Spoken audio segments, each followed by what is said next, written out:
Wait, remember Hero 108? It was Cartoon Network's and Kabillion's action-adventure series about a conflict between human and animal factions that took inspiration from ancient Chinese literature. It also had a strange array of plant-based weapons and graced us with the Swiss Army tongue mystique Sonya.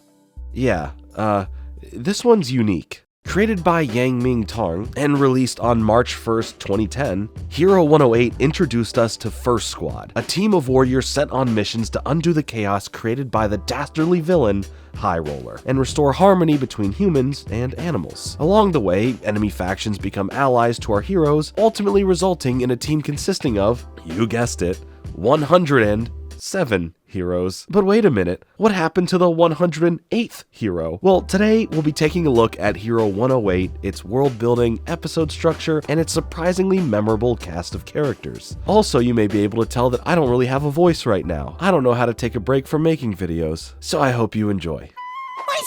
No! Don't cry! Excuse me, sir, I do believe you've dropped your wallet. Doesn't look familiar to me. What? I just saw you drop it.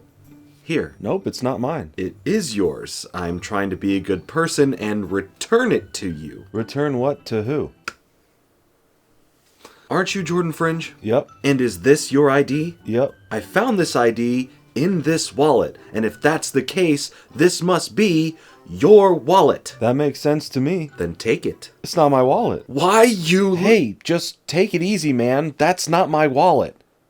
Anymore, thanks to today's video sponsor, Exter, the world's largest smart wallet brand. They got S, efficiency, security, and style. So I've been rocking the Parliament wallet from Exter for a bit now in an effort to have a more comfortable experience that is also convenient. I mean, watch this. Boom! Access to all my cards without having to dig them out of the holders from my previous wallet. It's quick and the aluminum internal casing protects them against skimming, which plagues so many people per year. In fact, it happened to so many people I personally know. It's a long and not fun process to get fixed. So the RFID protection is a pretty nice safety feature to have. For more security, there's a nice slot for the sleek tracker card which can be tracked worldwide if you can't find your wallet. You just hit this button on your phone and oh, there it is. Silly me. It's solar powered and it can last up to 3 months on a single sunny charge. The wallet is also made with premium leather and fits nicely in my pocket that sometimes I forget it's even there.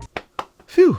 It's there. But if it weren't, I'd still be able to find it thanks to the tracker. To step up your wallet game, click the link below. Hey, treat your mother nice too, as right now until May 9th, the site is 20% off for your purchase. And there's even a nice Mother's Day bundle just for your mama. Thanks so much to Exter for sponsoring today's video. First Squad, attack! Hero 108 is unique in that, despite its simplicity, it actually has a great deal of lore. The story goes that, long ago in the beautiful land of Hidden Kingdom, after the evil Emperor High Roller convinced animals that all humans are evil, except for him, discord was spread throughout the land. Now, under the servitude of High Roller, every species of animal has its own castle to defend. Well, not every species. Absent is the monkey castle. This is because the Monkey King chose not to fight with the humans, and instead sought to bring back peace between humans and animals. So, he put together a task force called Big Green, in an attempt to undo the damage caused by High Roller and his henchmen. He also does this all under his new identity, Ape Truly. I guess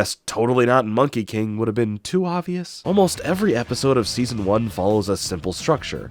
Ape Truly goes to the title animal's castle, he asks them to join forces with Big Green, they decline, he gets captured, and our 5 main heroes from First Squad are deployed to rescue him. Hero number 6, Lin Chung, the level-headed, staff-wielding combat master and aspiring sketch artist that gains mystical powers in the 2nd season. Hero number 25, Mighty Ray, the brash aggressor that can shoot lightning out of his removable eyes, but only after eating bananas. Don't you hate when that happens? Hero number 88, Jumpy Ghostface, originally the Rabbit King who joins First Squad in the series premiere episode. He can jump rope so fast that it cuts through things, and is later taught how to speak English by the Parrot King. Also, he reminds me of that GameStop rabbit from a while back for some reason. Hero number 103, Mystique Sonya, the charismatic and somewhat vain person of the group, who can...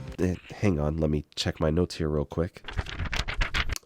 Use her tongue as a windmill, a chainsaw, and even a sword. Use her saliva to grow an unlimited supply of buns that strengthens whoever eats them. She's cursed so that if someone tells her they love her 3 times in a row, they'll turn into a yaksha, a hat creature that can transform into a shield, a dress, and I think you get the point. Yeah, the thing on her head, that was once a living being. Heck, it still is. Mystique Sonia is an army all by herself. And those are the members of First Squad. Yep, totally not forgetting anyone. Well, there is the team leader, Mr. No Hands, who keeps his hands locked up so he doesn't tickle himself, and, well, he kind of fades out of focus as the series progresses. Heck, he's not even called by name in the theme song of the show. Together, these 5 go out of their way to stop whatever devious deed was done to deter their dear commander. In season 1, that is. And before we discuss where the show changes up some things in the second season, I wanted to mention the voice actors, with this show being a more unique case where a lot of voices were done by singular VAs. Most times I feel like I mention so many names, but here we see reoccurring names under different characters, like Brian Drummond, who voices Jumpy Ghostface, Sparky White, High Roller, among a handful of others. Ian James Corlett voices Mighty Ray, 8 Truly, Mr. No Hand, as well as plenty others that show up. Kelly Sheridan, who voices characters like Mystique Sonia, Rose Finch, and more, with other voice talents like Andrew Francis, Andrew Petru, Scott McNeil, Tabitha St. Germain, Jillian Michaels, and Eric Baza. So yeah, overall, there are a lot of great voices behind these interesting characters. But let's jump back to talking about season 2. In the second season, we would see some small changes in their approach to storytelling, as well as some slight character changes.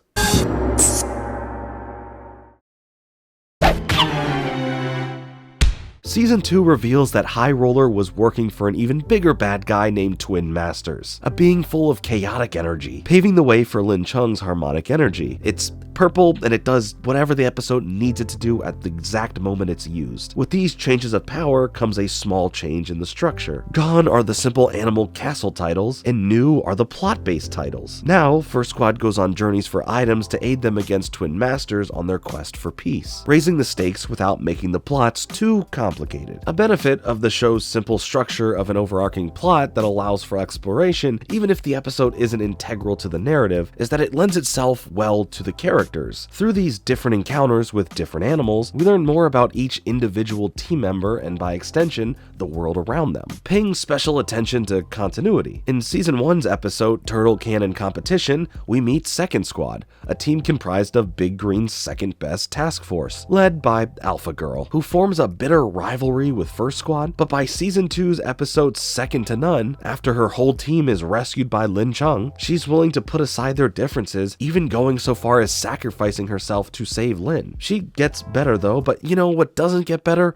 Her confusing name. You see, in the show, she's exclusively referred to as Alpha Girl, but in some extra material, she's referred to as Latifah. The show's credits spell her name as Alpha Girl, but the toys have it spelled as Alpha Space Girl. Any logged information online or specific Hero 108 wikis just kind of gave up with this debate and listed her name as Alpha Girl Latifah, but the IMDb page has her listed as Alpha Space Girl. Ugh, which is it? I'm so conflicted. Which reminds me, because the conflict between humans and animals predominantly takes place in forests, mountains, and deserts, the opposing forces had to get creative with their weapons. Carrot grenades, grapeseed bullets, and tanks made of giant gourds are just a few that come to mind. This works well not only for the setting, but also for the family-friendly rating. We don't want little Jordy seeing his favorite heroes playing with those violent attack drones. Next thing you know, he'll want to become a YouTuber or something.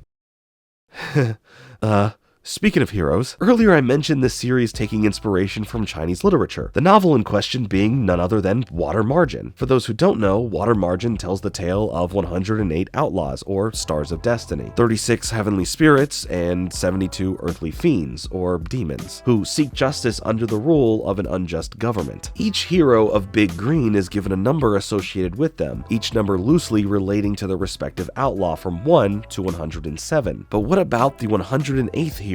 Well, I'm glad I asked. You see, in the series finale, in order to stop season 2's ultimate villain, Twin Masters, from destroying all life itself, every member that was added to Big Green as the series progressed, including High Roller's henchmen, have to fuse together to make the episode's namesake, the Bronze Giant, Yeah, the 108th hero of Big Green. It's a fusion of them all, combining each of the hero's skills to win the world-ending battle. It's actually pretty cool. You should totally check it out. The whole thing was surprisingly a fun time. I personally don't remember hearing much about the show during its run, but I see why people found an attachment to it. Speaking of attaching things, one thing that needs to always be latched on to a cartoon property is merchandise. What, you thought a Cartoon Network show wouldn't have merch or its own Flash game on its main website? I'll have you know, they did that for every show, even the ones they don't want to talk about. Whatever did happen to that dude?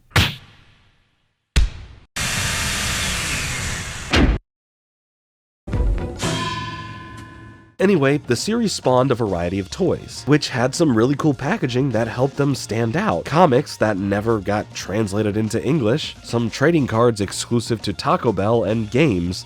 Lots of games. There was Hero 108 Hidden Kingdom Showdown, your standard Flash-made 2D fighting game, Hero 108 Big Green Drift, which is basically air hockey, and there's Hero 108 Zebra Spotting, Hero 108 Dancing Mystique, Hero 108 Bunny Battle, Hero 108 Smash and Cash, games I never personally had the pleasure of playing. But most interesting of all these games was the free-to-play MMO Hero 108 Online. In it, you can play as different characters from the show and follow an assortment of tasks throughout Hidden Kingdom. On the way, you'd encounter numerous enemies seen in the show and you'd use your powers to stop them. It had a major focus on fast-paced combat and incorporated ways for players to work together to complete raids, similar to most MMOs out there. I do believe this game is a big reason why people remember this property, as I feel I heard more people talk about playing this back when it was around, more so than watching the show itself or collecting the toys. While there was some dedicated fans of the show, the games, etc., alas, all good things must come to an end.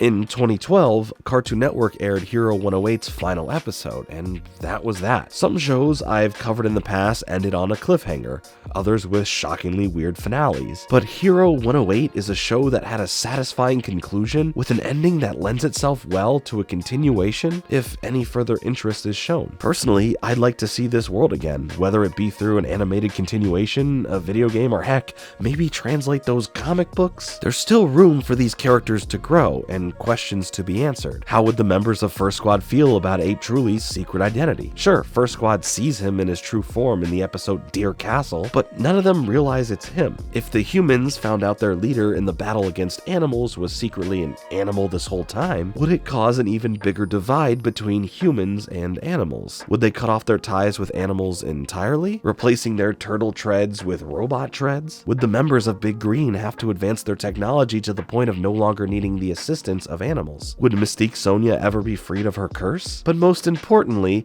would Alpha Girl's name be spelled right? Lots of questions, all still left on the table for more one day, but if not, just some fun stuff to ponder on. I think this show had a lot more to offer than we originally got. While what we got was surprisingly fantastic, I feel that there was so much left to explore, from the evolution of the MMO to the toy side of things. I feel that this property was well on its way for a solid foundation of fans to still be invested in the franchise. It was a uniquely designed show with fun animation that I can't really recall seeing anyplace else. Now, I want to know what you think of Hero 108. Do you remember watching this show? Did you ever play the games? Who's your favorite hero? Let me know in the comments. Thank you so much for checking out today's video. Be sure to hit the like button and subscribe for more content like this. I'll be back with another video soon, but until then, later.